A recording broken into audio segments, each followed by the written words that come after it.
Merci de nous retrouver sur InfoLive TV. Voici un point sur l'actualité.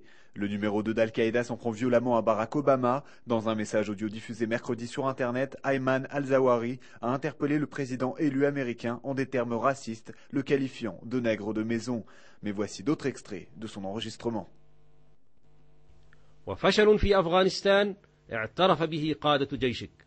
الأمر الآخر الذي أود أن أنبهك له هو أن ما أعلنته من أنك ستتفاهم مع إيران وتسحب جنودك من العراق لترسلهم لأفغانستان هو سياسة كتب عليها الفشل قبل أن تولد. فقد تلقت الأمة المسلمة بمنتهى المرارة تصريحاتك ومواقفك المنافقة لإسرائيل التي تؤكد للأمة أنك قد اخترت موقف العداء للإسلام والمسلمين.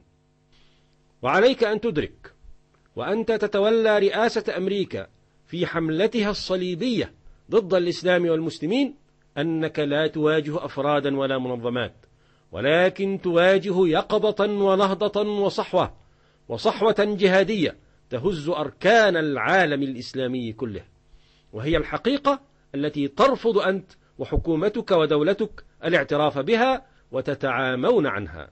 فأقول لها إن أمريكا الصليبية المعتدية المجرمة لا زالت هي، فعلينا أن نواصل النكاية فيها لكي تعود إلى رشدها، فإن مشروعها الصليبي التوسعي الإجرامي في ديارك لم يحبطه إلا تضحيات أبنائك المجاهدين، فهذا هو الطريق فالزميه جاهدين. فأقول لهم جزاكم الله خير الجزاء على بطولاتكم التاريخية التي أفسدت خطط أمريكا وأبطلت مشاريعها، فالثبات الثبات، فإن عدوكم قد بدأ.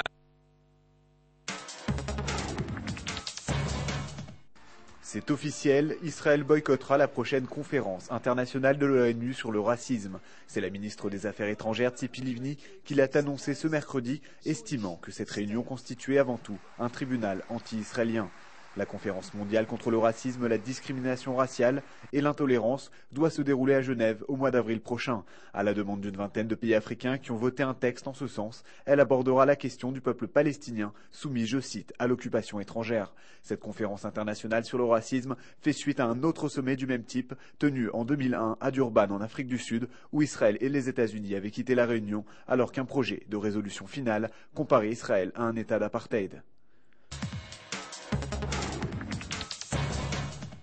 L'AIEA, l'Agence internationale de l'énergie atomique, doit publier dans les prochaines heures les conclusions de son enquête sur les dossiers du nucléaire iranien et syrien.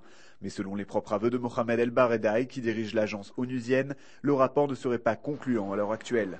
Les preuves seraient notamment insuffisantes pour affirmer que le site bombardé par Israël en Syrie en septembre 2007 était ou pas une installation nucléaire. Initiative plutôt originale du président Mahmoud Abbas. Dès jeudi prochain, le chef de l'autorité palestinienne publiera une série d'annonces dans les grands quotidiens israéliens pour donner des précisions sur l'initiative de paix saoudienne. L'annonce aura pour titre « L'initiative de paix arabe » et le texte aura entouré des drapeaux des 57 pays musulmans qui appuient ce plan. À noter que le député arabe israélien Ahmed Tibi a contribué personnellement au lancement de cette campagne. Sur fond de poursuite de la crise financière internationale, le ministre des Finances, Roni Bar-On, a présenté ce mercredi au cabinet socio-économique un nouveau plan de relance de l'économie israélienne. Selon Roni Bar-On, ce plan d'envergure permettra d'accroître de 21,7 milliards de shekels les investissements du gouvernement dans les secteurs encourageant la croissance et l'emploi. Des milliers d'emplois devraient être ainsi créés, selon le ministre des Finances. Enfin, retrouvez très prochainement sur InfoLive TV une analyse complète de la situation économique d'Israël en marge de l'actuelle crise financière internationale. C'est la fin de ce journal. Merci de l'avoir suivi sur InfoLive TV, la première télévision israélienne qui diffuse en 4 langues depuis Jérusalem.